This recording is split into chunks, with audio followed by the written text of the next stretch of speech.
मन जब भी विचार करता है ना कि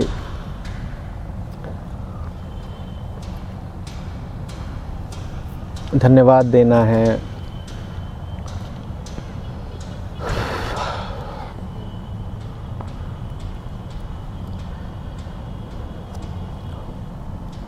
प्रेम उठता है,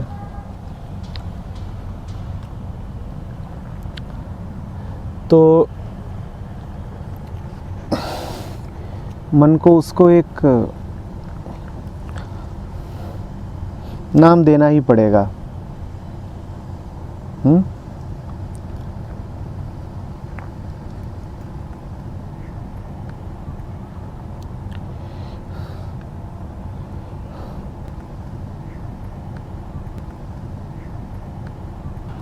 ये तो कहा ही गया है कि तुम ही हो माता पिता, तुम ही हो। और ये भी कहा गया है कि पिया वो ऐसा मन है, जो पिया शब्द का प्रयोग कर रहा है वो ऐसा मन है जिसको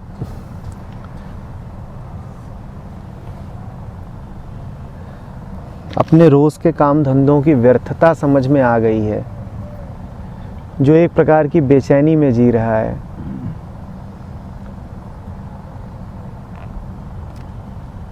एक अधूरेपन का एहसास है उसको, कुछ कमी है, कुछ खटक रहा है।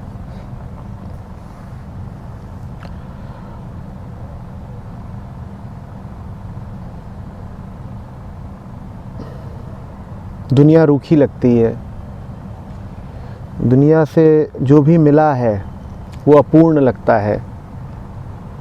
दुनिया के रिश्ते नाते, इसमें उसको कहीं प्रेम दिखाई नहीं देता। पहले जिसको प्रेम समझता था वो भ्रम है, झूठा है, आसक्ति है, ये उसको दिख गया है।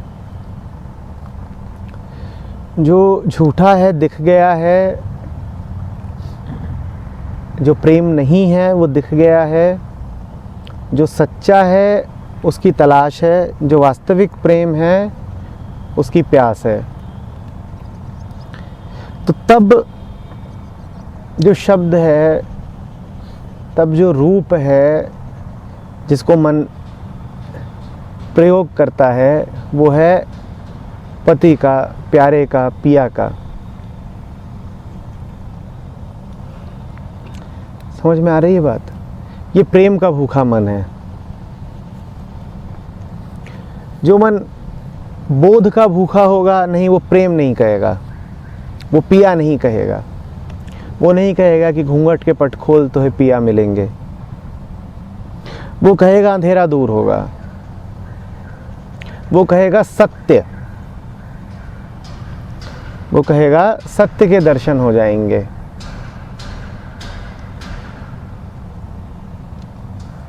और ये एक दूसरे प्रकार का मन है। ये मन हम सबके भीतर होता है। शास्त्रीय तौर पर इसको स्त्री का मन माना गया है, पर स्त्री हम सबके भीतर है, हम सबके मन में है, तो ये हम सभी का मन है, जिसको परम की तलाश है, जिसको ये एहसास है कि जो यहाँ मिला हुआ है उसमें उतनी निकटता कभी नहीं आ पाती कि दोनों एक हो जाएं। कबीर का है कि जब तक शरीर दो हैं तब तक प्रेम हो कैसे सकता है। उतनी निकटता कभी आ ही नहीं सकती। और ये बड़ा भूखा मन है, ये छोटे मोटे प्रेम से राज़ी ही नहीं होता है। ये कहता ही नहीं है कि दो चार टुकड़े डाल दो और मैं मान जाऊंगा, कहता है पूरा चाहिए। तो इसीलिए ये जो सांसारिक रिश्ते हैं, इनसे इसका पेट भरता नहीं, इसे पूरा चाहिए।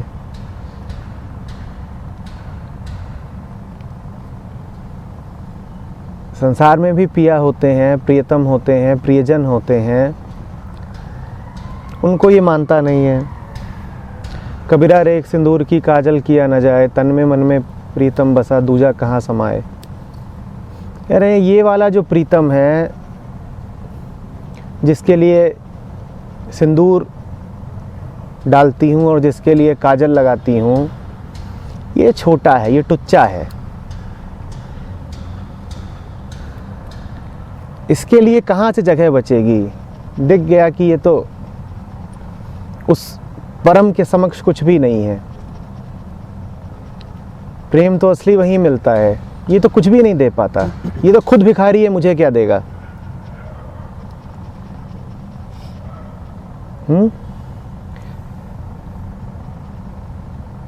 आपको इस बात में जानना चाहिए कि ऐसा क्यों हुआ है कि संतों ने अक्सर पति रूप में देखा उसको। पिता रूप में कम देखा गया है, पति रूप में ज़्यादा देखा गया है। आपको पूछना होगा। ये प्रेम का भूखा मन है, और प्रेम का मतलब होता है एक हो जाना। ये डूब जाने का भूखा मन है। इस कारण ये परम को प्रेमी की तरह देखता है। और प्रेम की तलाश हम सबको है। कोई नहीं होगा यहाँ पर जो ये कह सके कि छक करके पी लिया। कोई नहीं कहेगा कि जितना चाहिए था उतना मिल गया, प्रेम अभी और चाहिए ही नहीं। दुनिया के लोग हमें जितना भी प्यार दे लेते हैं वो कम ही पड़ता है, कम ही पड़ता है। और जो मिला होता है, मन गहराई से ये तो जानता ही है कि वो सब शर्तों पे मिला हुआ है। वो शर्तें आज पूरी होनी बंद हो जाएं, वो प्रेम की धारा रुक जाएगी। तो वो प्रेम कोई वास्तविक प्रेम है ही नहीं। बेशर्त अखंड वृहद प्रेम की प्यास सबको है, सबके मन में है। कोई कितना दावा कर ले कि नहीं मुझे जितना मिल सकता था मिल गया, नहीं मिला नहीं है, मिला नहीं है। और इसका आपको एहसास भी है कि मिला नहीं है, इसीलिए जीवन बड़ा बेचैन रहता है। ये जो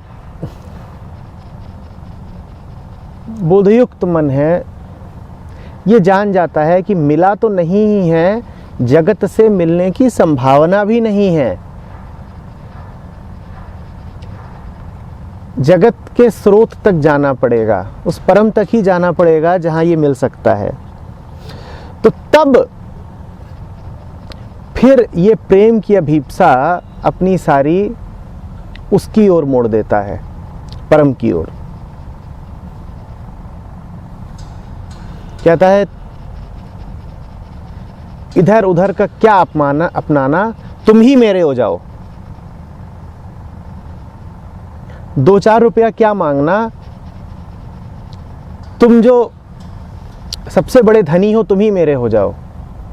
अच्छा, संतों ने उसको धनी नाम से भी संबोधित किया है, धनी जी। कि ये 2-4 रुपए की भीख क्या मांगता रहता हूं कि तुम प्यार दे दो, थोड़ा सा तुम दे दो, तुम दे दो। जहां से परम प्रेम मिलना है हम सीधे वहां जाएंगे, मिलेगा उसी से। पूरा खजाना जिसके पास है हम तो उसके पास ही जाएंगे। ठीक है। जिसने भी उसके पास जाने की इच्छा की, उसे ये भी समझ में आया कि पास जाना तो बड़ा ही सरल है, क्योंकि वो सदा उपलब्ध है। वो अपनी सारी संपदा के साथ प्रस्तुत खड़ा है कि ले लो, लूट लो, जितना चाहिए उतना ले लो, जितने में तुम्हारा मन अघा जाए लिए जाओ। मैं ही तैयार नहीं हूं, मैंने ही घूंघट डाल रखा है। वो तो प्रस्तुत है, मैं ही घूंघट डाल करके खड़ी हुई हूं। इसी घूंघट का नाम है, घूंघट क्या, घूंघट क्या, घूंघट वो जो आपकी आंखों को सीधा सीधा देखने न दे, जो प्रकट सत्य को आपसे छुपा दे, उसका नाम है घूंघट, उसी का नाम है पर्दा। वो कौन सा घूंघट है जो हमारे चेहरे पर, हमारी आंखों पे पड़ा हुआ है? वो अहंकार का है, कि जो हम देखते हैं उसको अहंकार के फिल्टर के माध्यम से देखते हैं, वही घूंघट है। उसी को कह रहे हैं कबीर की घूंघट का पट खोल तो है पिया मिलेंगे। तू अहंकार हटा आंखों के सामने से, पिया सामने खड़े हैं। तू पिया से ही लजा रही है। तूने घूंघट किसके लिए काढ़ रखा है? तू ये शर्म किससे कर रही है? तू पिया से लजा रही है। कबीर ही हैं जो दूसरी जगह ये कहते हैं कि नदी किनारे मैं खड़ी ज्यों जल मैला होए, मैं मैली पिया उजरे मिलन कहाँ से होए। नदी सामने बह रही है, जीवन की नदी है। नदी किनारे मैं खड़ी ज्यों जल मैला होए, मैं यूं खड़ी हूँ किनारे पर जैसे पानी गंदा है। मैं नदी में तैयार नहीं हूँ कूदने के लिए।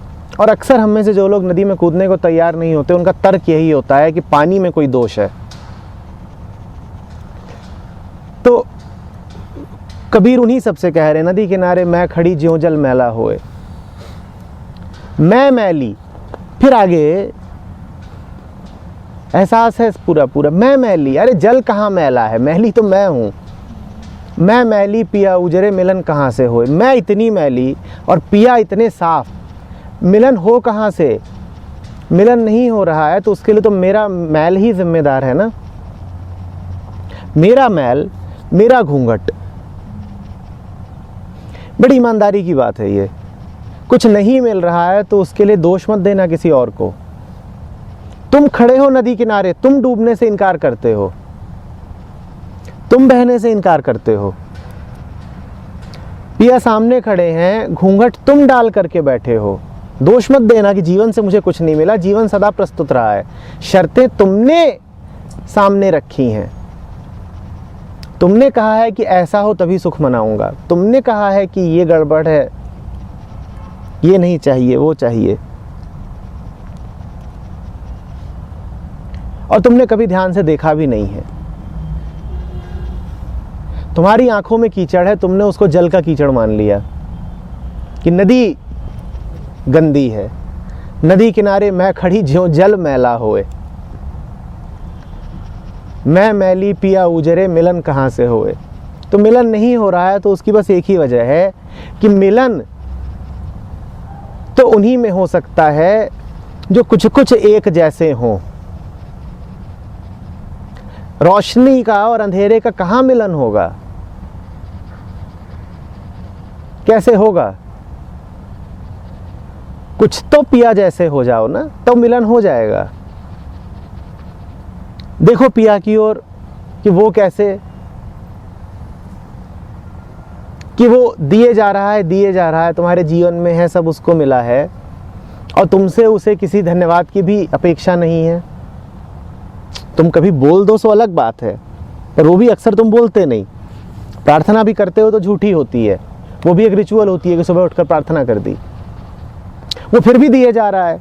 तो वो ऐसा है जिसके पास इतना है कि लुटाया जाता है। और तुम कैसे हो जो पाकर भी भिखारी रहता है और जिसके मन से कभी धन्यवाद का एक शब्द नहीं निकलता।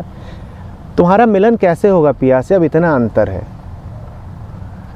इतना अंतर है तो मिलन होगा कहाँ से? वो वृहद है और तुम अपनी पेटिनेस में पगे हुए हो। उस पर कोई अंतर नहीं पड़ता। यदि पूरा अस्तित्व ही मिट जाए, आज प्रलय आ जाए, उस पर अंतर नहीं पड़ता। और तुम्हारे 2 रुपए चोरी हो जाते हैं तो तुम घर सर पे उठा लेते हो। तुम्हारे जीवन में क्षुद्रताएं भरी ही हुई हैं। उसने मुझको ऐसी नजर से देख दिया,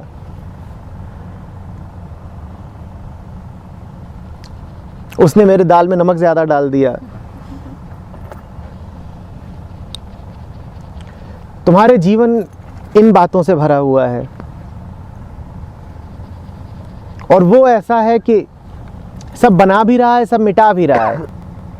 प्रतिक्षण पृथ्वी जैसे हजारों ग्रह बन रहे हैं, मिट रहे हैं और उसे कोई अंतर नहीं पड़ रहा। और तुम्हारे आंचल पर दाग लग जाता है, तुम चिल्लाना शुरू कर देते हो।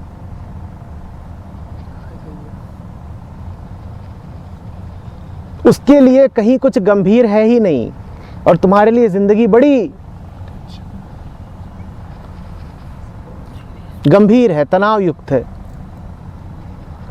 तो मिलन होगा कैसे पिया से? कबीर का ही है कि जो तू चाहे मुक्त को छोड़ दे सब आस, मुक्त जैसा ही हो रहे सब कुछ तेरे पास।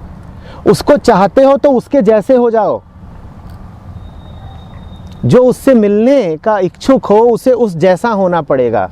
वो निर्गुण है, हो जाओ ना निर्गुण, वो निर्विशेष है और तुम विशेष होना चाहते हो।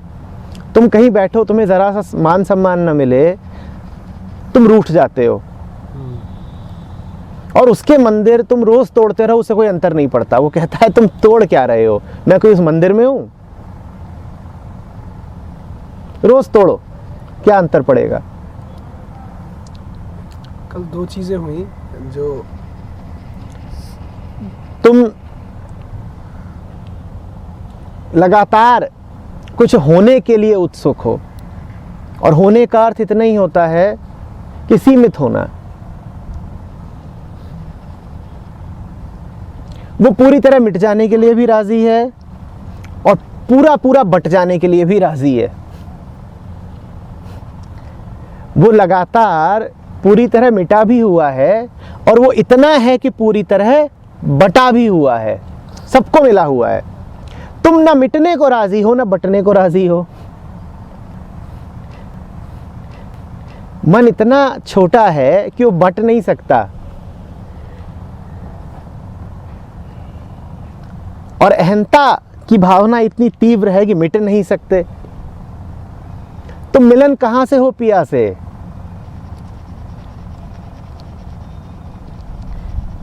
यही सब घूंघट है, इसी को कबीर कह रहे हैं कि हटाओ।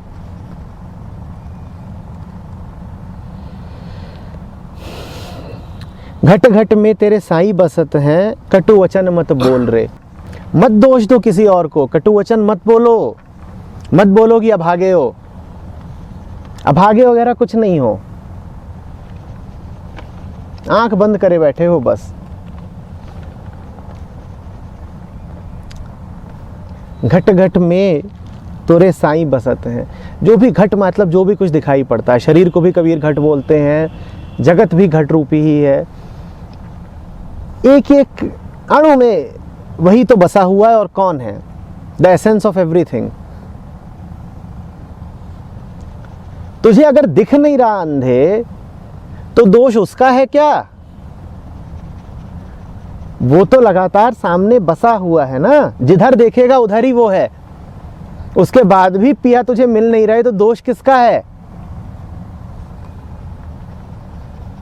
एक दूसरे मौके पर कबीर ही हैं जो कहते हैं कि अरे बावरी, मिलने निकली है पिया से और तूने इतने घूंघट कर रखे हैं। पिया से ऐसे मिला जाता है, इतने घूंघट करके, इतने पर्दे डाल के?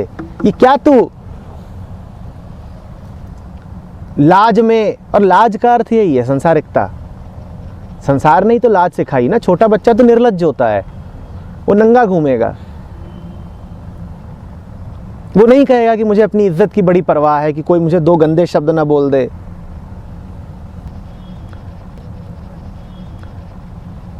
हमें जिन जिन चीज़ों की परवाह है, हमने जो कुछ गंभीरता से लिया है, वही हमारी ज़िंदगी का बोझ है। वही हमें लगातार बेचैन करके रखेगा। यहाँ पर कोई बहुत दूर की बात नहीं हो रही, बहुत सीधी बात है, क्योंकि बेचैनी तो हर पल है ही ना। तो कोई ये तर्क ना दे कि ये सब तो आध्यात्मिक बातें हैं, इनका रोज़मर्रा के जीवन से क्या लेना देना। इनका बहुत लेना देना है, क्योंकि मर हम रोज़ रहे हैं। तिल तिल करके घुटते तो रोज़ हो ना, कि नहीं घुटते? और कैसा लगता है जब बड़ी से बड़ी मुक्ति में भी बंधन दिखाई देता है? कैसा लगता है जब प्रेम का गहनतम क्षण भी दूरी लिए हुए होता है? उससे ज़्यादा जहरीला कुछ और हो सकता है?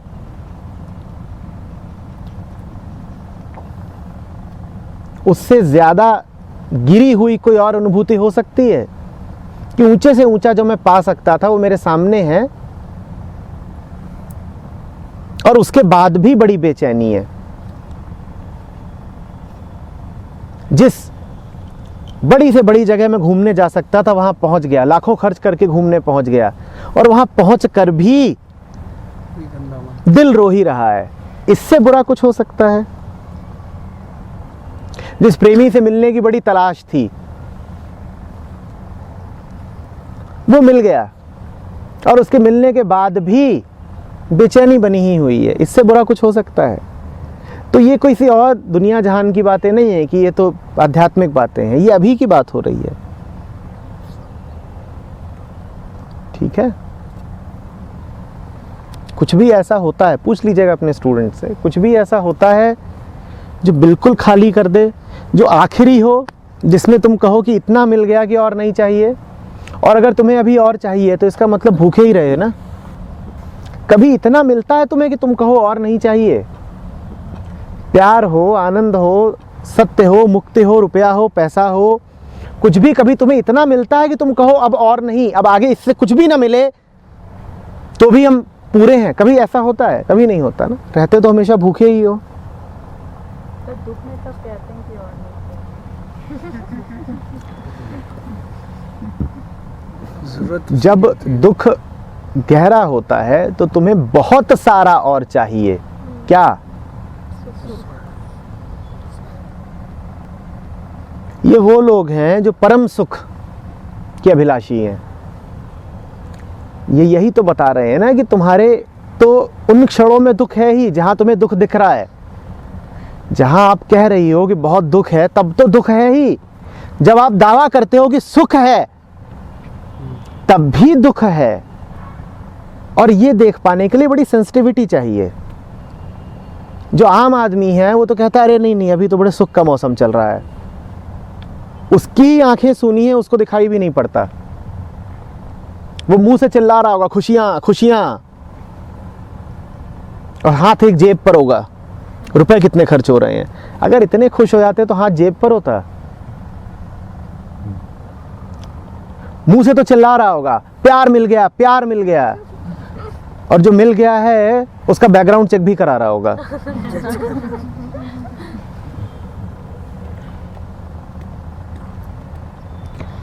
मैंने सुना है कि आजकल शादी की उम्र के लड़के लड़कियां अपना फेसबुक प्रोफाइल डिलीट कर देते हैं, क्योंकि वो बड़ा अच्छा तरीका है तुम्हारे इतिहास के बारे में सब जान लेने का। तो इसका मतलब डिलीट कर दिया, इसका मतलब इतिहास सब साफ हो गया। इसका कुछ गड़बड़ मतलब था? किसी को पता तो नहीं चल सकता। चलेगा ना एटलीस्ट।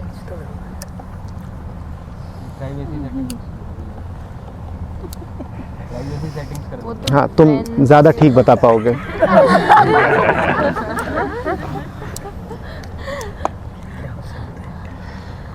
कुछ 20 स्कूल्स में भी ये प्रपोजल आया था कि कैंडिडेट्स की ऐसे स्क्रीनिंग कर लो, हाँ। क्योंकि इंटरव्यू जीडी में तो झूठ बोल जाता है, पीछे से देख लो। आजकल काफ़ी कंपनीज में इस तरह के एचआर प्रैक्टिसेस वहीं से स्कैन कर लेते हैं कि बुलाना भी है कि नहीं इंटरव्यू के लिए। हाँ, सोशल प्रोफाइल। तो आप घुस रहे हो और आपका फूलों से स्वागत किया जा रहा है रिसेप्शन पे, और आपसे कहा जा रहा है welcome, we provide a very wonderful atmosphere, और वहाँ कोई पीछे बैठ करके आपकी जासूसी कर रहा है। हमारी दुनिया तो ऐसी ही है। गहरे से गहरी आत्मीयता में भी शक छुपा रहता है। बड़ी आत्मीयता है पर शक छुपा रहेगा। कोई ही पति होगा जिसने कभी ना कभी अपनी पत्नी का मोबाइल, और कोई भी पत्नी होगी जिसने ये काम ना करा हो, एक ही बात है। और बच्चों का मोबाइल तो चेक करना आम बात है, वहाँ पर तो हक भी लगता है कि ये गलत राह निकल जाएंगे इसलिए चेक करो। आज का तो मदर्स भी स्मार्टफोन यूज़ करते हैं, एंड्रॉइड फ़ोन के। व्हाट्सएप पे देख लें बच्चे कितनी रात को कितनी देर तक चैटिंग पे लगे हुए थे। तो ये वो आदमी है जो कहता है कि नहीं, ये आधा अधूरा नहीं चलेगा, ये तो आधा भी नहीं है, तो दो टुकड़े हैं, ये नहीं चलेंगे, पूरा चाहिए। और पूरा इस पिया से तो नहीं मिल सकता, ये तो बड़ा टुच्चा है। तो पूरा तो उसी पिया से मिलेगा।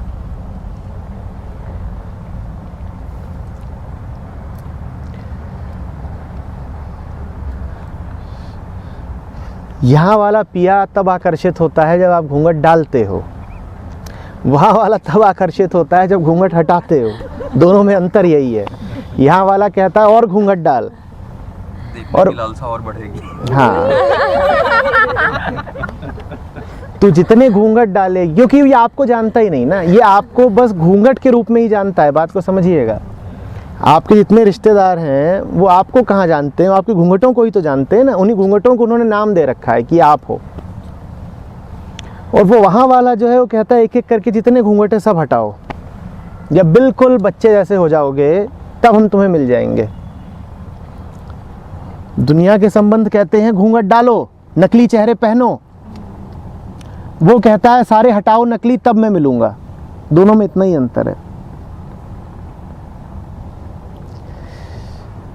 यहाँ पर तो जितने हैं उनके सामने आपने असली चेहरे दिखा दिए तो कुछ बचेगा नहीं, कुछ बचेगा नहीं। हाँ, वो भी नहीं कहलाओगे। यहाँ तो घूंघट का घूंघट से संबंध है। वो जानना भी नहीं चाहेगा बिना उतना भी अगर हो जाता तो ठीक था, वो भी चल जाता। बात बहुत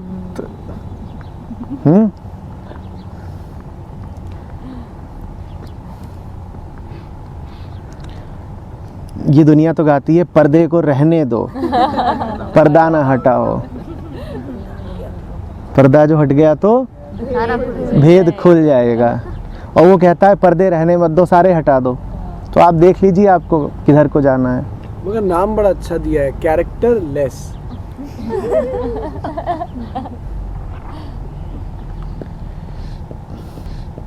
क्यों ऐसा है नहीं क्या? ईमानदारी से देखिए, क्या कितने ही पर्दे ऐसे नहीं है जिनको आप हटा ही नहीं सकते?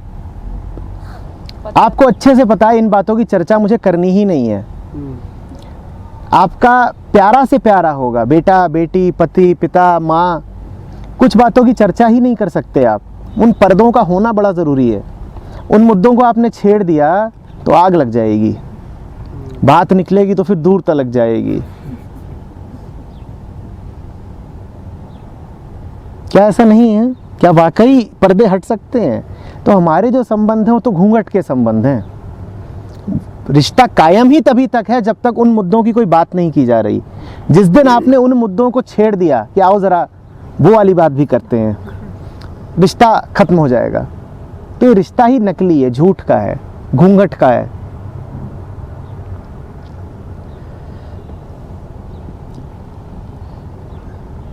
एक कबीर ये देख लेता है, फिर वो कहता है घूंघट के पट खोल, hunk is waiting for you. Mister popular, mister pop. Mister pop.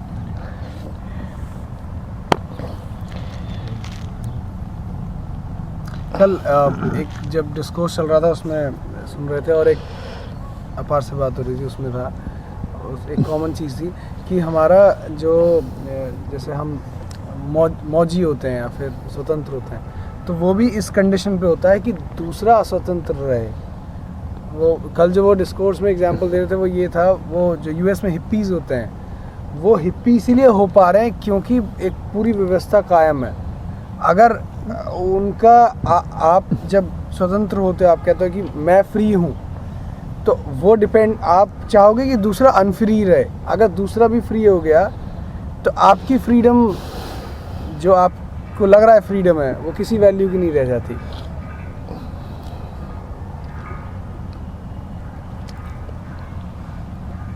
उसका कॉन्ट्रडिक्टरी नहीं है कि हम तो बात करते हैं कि जो फ्री बंदा होगा वो दूसरों को भी फ्री करना चाहेगा।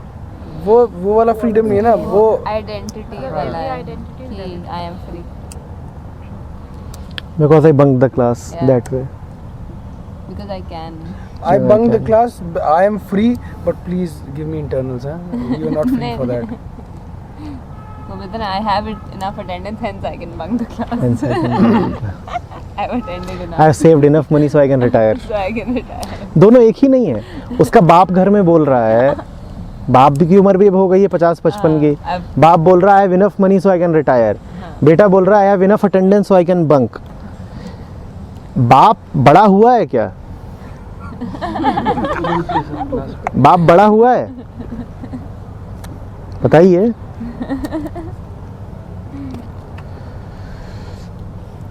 एक फकीर था होते ही नाम से, जापानी। होते ही तो वो ना जेब में टॉफ़ी, मिठाई, गुब्बारे, फुलझड़ी, हाँ, झालर, छोटे छोटे खिलौने, ये सब लेके घूमता था। सबको बांट। और जब कोई आता तो नहीं ऐसे ही बैठा रहता था, बच्चों से तो वो खेलता था, बच्चों के साथ तो खुद खेलता था। और जब उससे बड़े बड़े लोग आए, विद्वान, और बड़े ज्ञान की बातें करें, तो एक झुंझुना निकालता था और ऐसे दे देता था।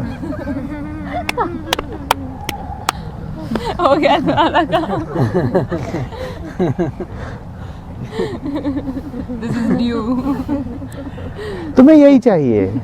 तुम अभी इतने ही बड़े हुए हो, तुम बड़े हुए कहाँ? तो ये उसका तरीका था। ये आप लोग भी कर सकते हैं। जेब में टॉफियां रखा करिए और कोई आए और बिल्कुल पहली टॉफी तो खुद को देनी है और खुद तो मुंह में चलती ही रहे लगातार। हाँ, लगातार चने खाते थे ना शिवपुरी में, जब भी झूठ बोला चने, पेटी खराब हो गया। हनुमान मेलोडी।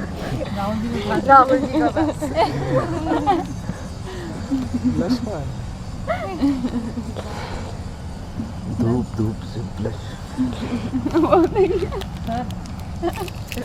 हाँ, ये खत्म तो कर लूं। धन जोबन का गर्व न कीजिए, झूठा इनका मोल रे।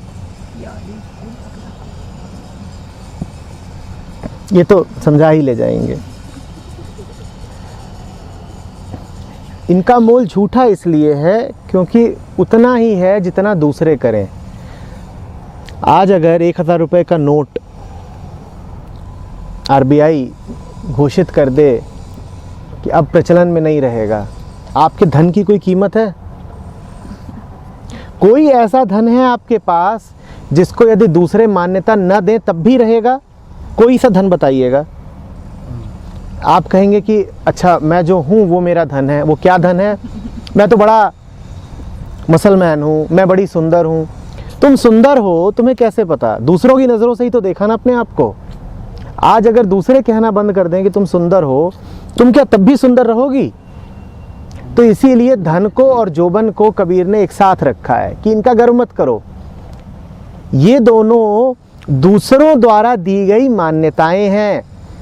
दूसरा अनुमोदन देगा कि हाँ तुम सुंदर हो, तभी तो छोटा बच्चा पैदा होता है। किसी बच्चे ने आज तक कहा मैं कुरूप हूँ? किसी बच्चे ने आज तक कहा मैं बहुत सुंदर हूँ? माँ भरती है उसके मन में ये, तू सुंदर है और तू नहीं सुंदर है। और एक देश में, एक संस्कृति में जो सुंदर माना जाता है दूसरी जगह नहीं माना जाता। तो आप सुंदर हो ही नहीं, ये बात ही मन से निकाल दो। क्योंकि जब ये बात मन से निकालोगे कि सुंदरता जैसा कुछ होता है, तभी ये बात भी निकलेगी कि मैं कुरूप हूं।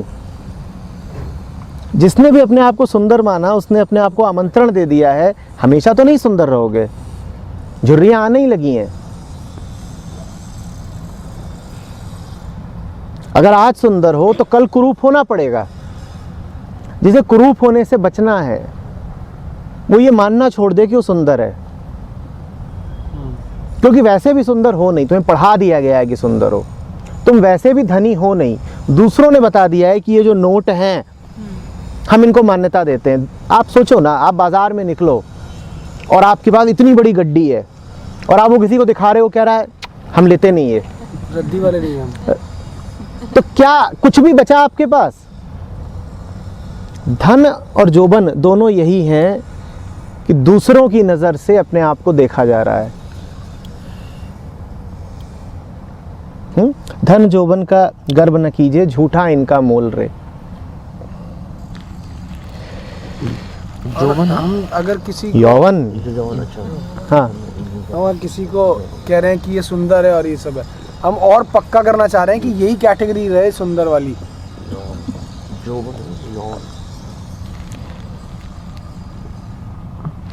जाके जतन से रंग महल में पिया पायो अनमोल रे।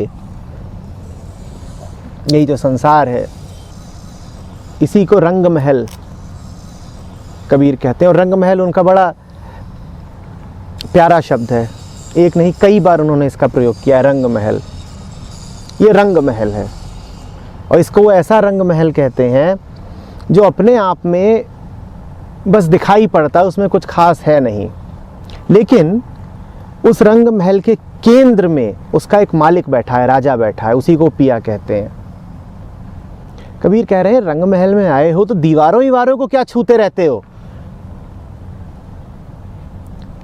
किसी महल में आप जाओ और दीवारों को, और वहाँ पे फर्श पे कालीन बिछी है और ऊपर से वो शैंडिलियर लटक रहा है, उन चीज़ों पे आप जाकर के आकर्षित हो रहे हो कि क्या बेवकूफ़ी है। वहाँ केंद्र में राजा बैठा है जिसकी हस्ती से ये महल है, थोड़ा उसके पास जाओ ना, थोड़ा उसके पास जाओ, जिसकी हस्ती से ये सब है, उसके पास जाओ। सूने मंदिर दिया जला के आसन से मत डोल रे, बहुत सुंदर। सूने मंदिर दिया जला के आसन से मत डोल रे।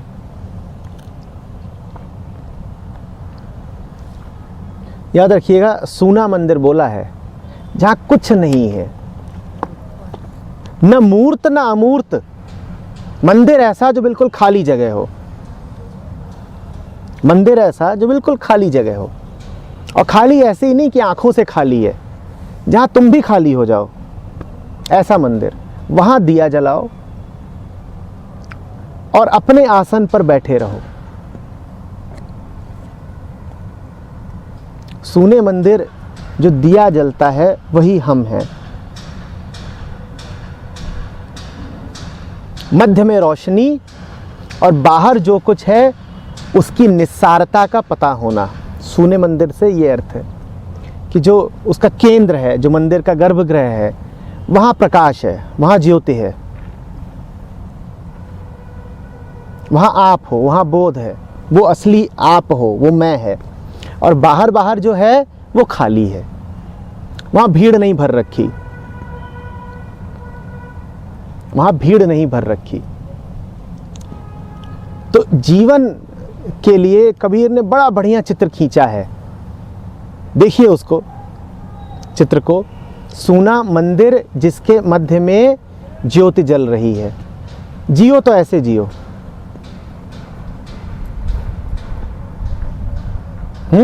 मध्य में ज्योति जलती रहे और बाहर कोई भीड़ न रहे, और साफ इतना, पवित्र इतना, भगवत्ता उसमें इतनी कि जैसे मंदिर। आसन से मत डोल रहे, तू वहीं रह, तुझे जहां रहना है, तू ज्योति है तो वहीं मंदिर के केंद्र में ही रह, इधर उधर घूम मत। इधर उधर जो हो रहा है वो अपने आप होगा, तुम अपना आसन पक्का रखो, तुम अपना आसन पक्का रखो।